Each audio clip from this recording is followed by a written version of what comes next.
Growing up is realizing that a lot of your favorite celebs and influencers did not start from humble beginnings.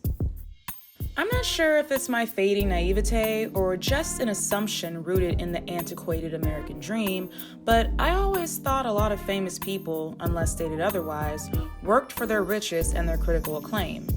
That their raw talent and passion landed them in the right place and time and allowed them to get rich off of doing what they love and finally get to enjoy the finer things in life. That's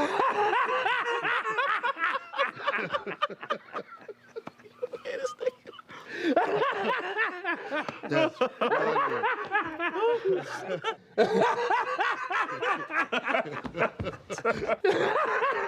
For the rest of us plebs who don't have connections or familial wealth, we have to actually work for it. And I say, getting a bag from your hobby honestly sounds like the way to go.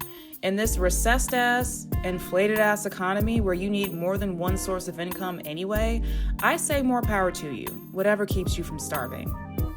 However, if you're Andy Brinker, local teen from California with the world's crappiest friends, you are a terrible person and a sellout for monetizing your hobby to help supplement your family's income. In Brink, one of the few Disney movies that actually portrays a working-class family with a mom who isn't dead, we watch the trials and tribulations of Andy Brinker as he navigates his triple life of skating for money, dog washing, and going to school. Why does he have a triple life? Because his dad and his friends are some haters.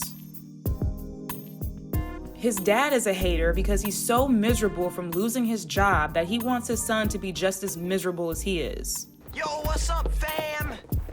No one should be that happy all the time. When Andy tells his father that he's joining a sponsored team, his father immediately shuts it down. How much money does a sponsored skater make? A couple hundred a week. More if the team wins. The car's gonna cost us $900. We don't spend $300 on Katie's night brace. I called Beckman today to see if there was going to be a job waiting for me. He said that he couldn't promise anything. No. Bruh. And I'm just like, okay, but why not? He just said it's $200 a week, which in 90s money would have helped out a lot. Bruh. Andy's friends are an even bigger bunch of haters, even more so than Val. While they have every right to be upset that he had a business relationship with a rival team and was thus lying to them, they show zero compassion behind his motivation. Although he admitted that he did want the fame and accolades, helping his family was clearly his first priority. His father was on disability because he injured himself on the job. Do you remember when you fell off that beam? Honey, we didn't even know if you were gonna walk again. His mom wasn't selling any homes. Sell any houses? No. Show any houses? No. Because Andy is a good kid, he naturally wanted to help out. When he's informed that his rivals skate for money, Andy puts his pride aside and takes Val's shit to skate for the team against his dad's wishes. I mean, yeah, don't skate at school, but what's wrong with him skating for money if he actually enjoys it? Oh, that's right. It's because Andy's dad doesn't want to see his son more successful than him. Yeah, what do we need him to be on a sponsored team for? So he can spend all of his time thinking about skating instead of just most of it? $800 a month in cash? No, take this lower paying W-2 job that I know you're not gonna like. My friend Benny got the dog grooming place. He's looking for somebody to help out a couple of afternoons a week.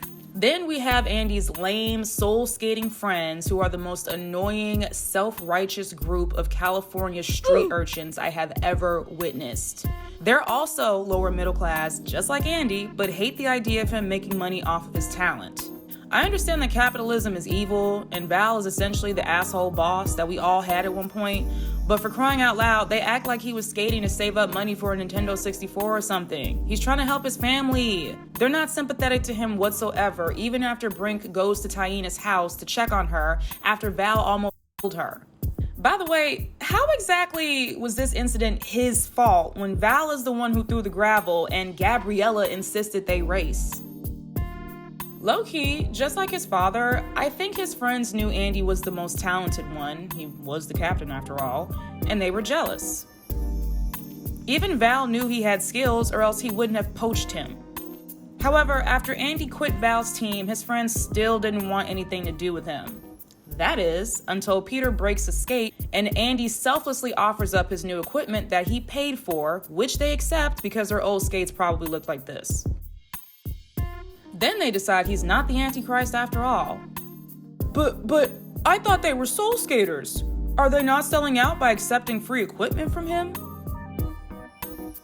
We skate for fun. We don't need your new roller skates. Be gone. Okay then. I'll see you guys later. Gabriella, go get some duct tape and some super glue. But we don't have any money to buy duct tape and super glue. And why do I have to get duct tape? Because I'm from Peru? Back in Peru, very Peruvian. I'm from Peru. I got a grandmother back in Lima. Okay, Gabriella, we get it. By the end of the film, Andy wins the competition by the skin of his teeth because he is just too damn nice to someone who was just trying to beat the shit out of him. Bruh. Val disappears into thin air, and then the slimy X-Blades guy comes back and offers Andy only a spot as captain. Wait, you want me to be the captain of Team X-Blades? You got it! Knowing his friends are holding him back, he declines, and then the movie ends triumphantly. Because Disney movies were heavy on the ASAP, whatever. I guess the overall lesson is, what is the overall lesson? Don't make money doing anything you actually like?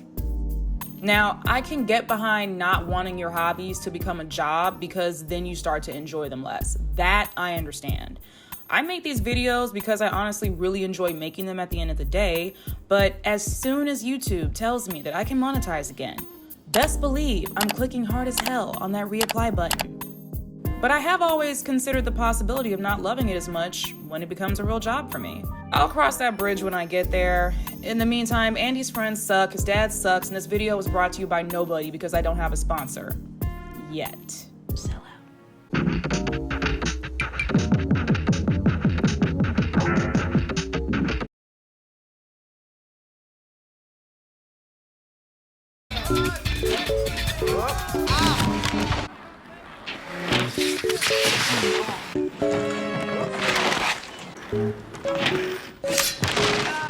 With that low landing, he's gonna have to pull something incredible. Brink losing his rhythm. A huge air out of the alley, coming out of nowhere, and they're back. Setting up for a soul grind up.